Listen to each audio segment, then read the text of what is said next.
Hi everyone, back to polar coordinates. So what's this deal with r being negative? So here's the idea. Let's say we want to graph theta equals pi over 3. Here's the origin or pole. There, r equals 0. If r is positive, you walk in the expected direction, in the direction of theta equals pi over 3 or 60 degrees. So for example, here, it's easier to draw this in Cartesian coordinates. Desmos doesn't know this is theta equals pi over 3.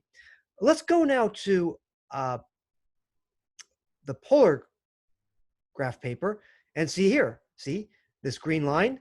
Okay, this corresponds to theta equals pi over 3. Over here at the pole, r equals 0. At this point, r equals 1.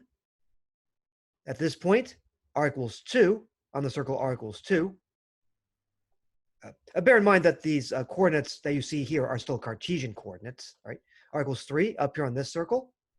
So that's fine. Now, if you walk backwards in the opposite direction, that corresponds to r being negative. So if r equals negative 1, you go in the opposite direction, in the direction of 4 pi over 3.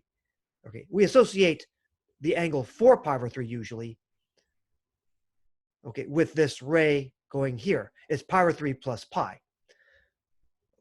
So if your theta coordinate is pi over 3, but your r coordinate is negative 1, you want this point in quadrant 3. Okay, again, if theta is pi over 3, you think you're going into quadrant 1, but no, if r is negative, you actually want to go into the opposing quadrant, quadrant 3, and you want this point over here at r equals, well, okay, the r coordinate is negative 1 here, all right? If you're saying the theta coordinate is pi over 3, the r coordinate is negative 1 over here.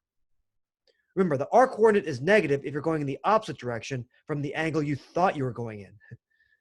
If r is negative, you're going in the opposing quadrant. Remember that quadrants 1 and 3 are opposing quadrants, and quadrants 2 and 4 are opposing quadrants. All right. Now, one implication this has is that every point in the plane has infinitely many polar coordinatizations. So for example, well, take the pole at O, the origin. We know that the r coordinate is 0, but theta can be any angle, all right? Think of the pole over here. R equals 0, but we can let theta be 0, pi over 6, pi over 3, pi over 2, whatever, right? Theta can be any angle. You can put in any radian measure here. If r is 0, we know we're at the pole. For example, let's say that you're standing on the North Pole, or you're swimming at the North Pole on Earth. We know you're at 90 degrees latitude, but what's your longitude? What's your longitude? You're at every longitudinal line on Earth. I mean, what's your sense of west and east, right? If you're at the North Pole. If you're at the pole, right, the treasure map is telling you, dig right where you are. Don't worry about what your compass is saying. Just dig right where you are. Who cares what theta is? So we know the pole or origin has infinitely many coordinatizations in polar, but every other point does as well. For example, let's take this point here, okay, right over here. Okay, where theta is pi over 3 and r equals 2.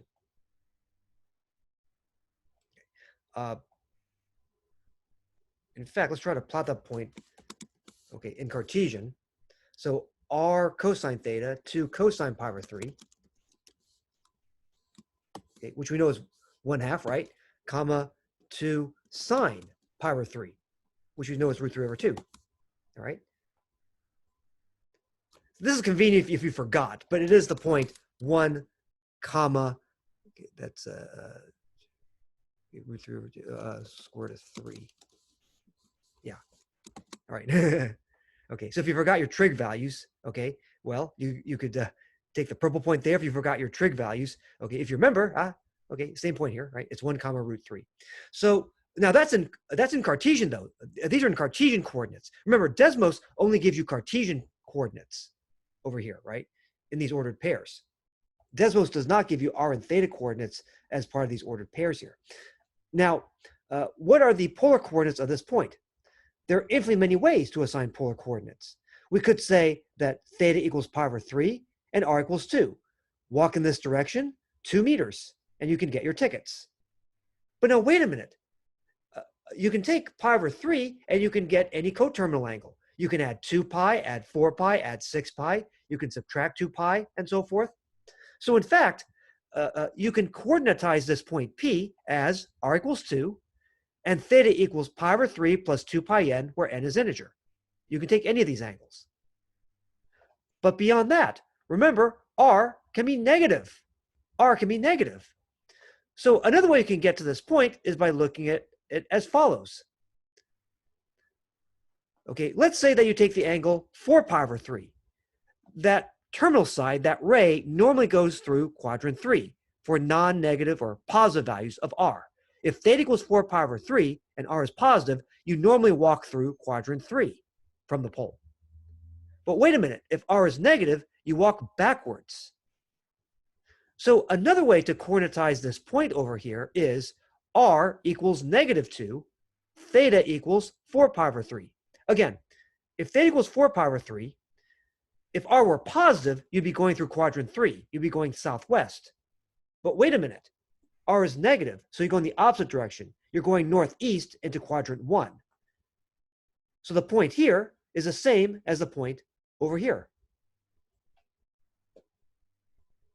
So r equals 2, theta equals pi over 3, gives you the same point as r equals negative 2, theta equals 4 pi over 3. Again, infinitely many possible coordinatizations of this one point from coterminal angles alone, but also r could be negative 2.